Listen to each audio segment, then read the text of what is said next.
তাদের সেবা যত্ন করবে এবং তাই তাদেরকে গান শোনাবে। এটা শাস্ত্র মোতাবেক উল্লেখ আছে। তাহলে পরে সেখানে যদি হারাম না হয় তাহলে এখানে কেন হারাম হবে?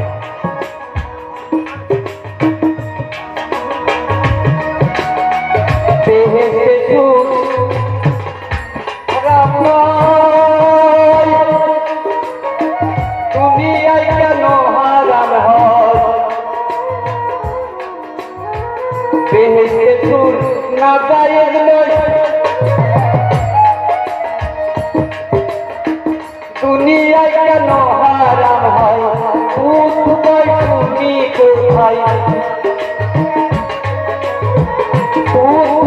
শুনি কোথায়? গানের ফতুয়া কোথায় পাই?